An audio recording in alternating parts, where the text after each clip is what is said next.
I just saw a pile of children's bodies.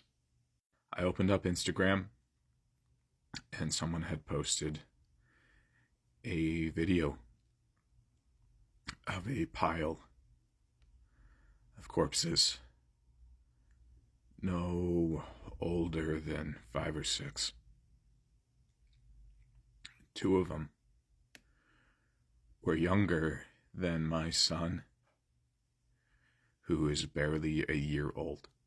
They were set there because there was no time or ability to have a funeral for them. And almost certainly the space that they were being treated in needed to be used for children who are still fighting for their lives. And the president of my country, a man who's also referred to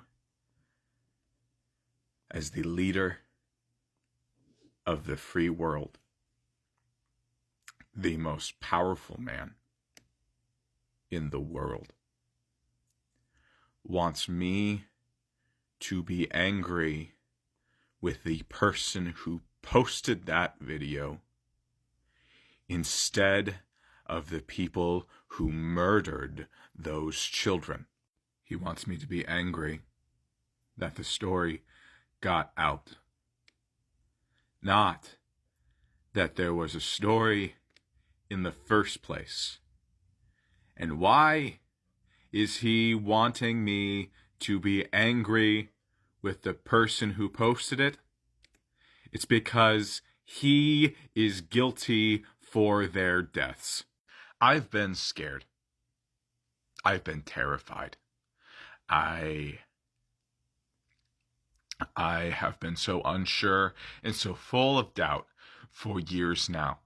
I really thought that I was just going to have to swallow my pride and get ready to vote for someone like Joe Biden as opposed to Trump or somebody like Trump. But Biden is not just allowing for a world where there is a pile of children's corpses. He is creating the children's corpses through his policies. He is advocating for them. Beyond that, we have seen over and over again that when the President of the United States tells Israel to do something, they do it because they are beholden to us, which means that it does not matter if there is some pretense of sovereignty over Israel. They are the attack dog of the United States in the Middle East, and every single death, every single child's body, all of their blood is on Biden's hands. I forced myself to get over my reservations back in 2020 because Trump was president and Biden was not. And I thought maybe there's a chance that the worst fears I have around a Biden presidency might be exaggerated, because I looked around and I saw the fear on the faces of my friends and family. And I thought, you know what, if I'm worried, that's one thing, but I can vote for them, right? I can vote for them. But my vote has helped create piles of children's corpses. Not only that, but life inside the United States has not gotten any better. Housing insecurity, food insecurity, incredible amounts of crushing debt. It is all there. Poverty rates are increasing constantly. Look, I know. I am a student of history, and I know that when you don't show up, you don't count. And so this isn't even me saying we need to boycott the election. No. And it is certainly not me saying that we need to vote for whatever Zionists the Republicans put in charge. That's not an option either. But we have a year.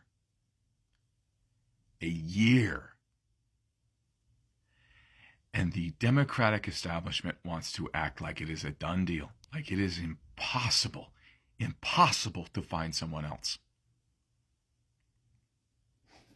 But that's a lie. That is a lie. They may be turning it into functionally a truth through their own intransigence, but it's a lie. It's a lie that the more they push and the more they advocate for, the more they prove this entire American system does not represent the American people. The harder they push this lie, the harder they try and gaslight into believing that the most powerful people in the world just can't do any better, the more they do that, the more each and every one of us needs to be convinced that we need to create alternative systems of power. The Democratic Party has 1 year to put up a viable candidate for presidency. 1 year. And they can do it.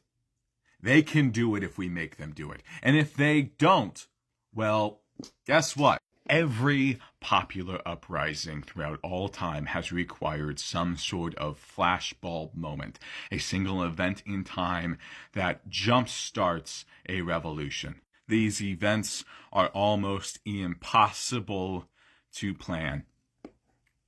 But the election of a fascist Zionist who supports genocide, that is just about as close to a flashbulb moment that we can plan ahead for. So every single one of us needs to be organizing so that we can demonstrate what the alternative to not putting up a anti-Zionist candidate is. I can't wait to see who you pick. DNC. When you do, I'll see you at the polls. Otherwise, we'll all see you in hell.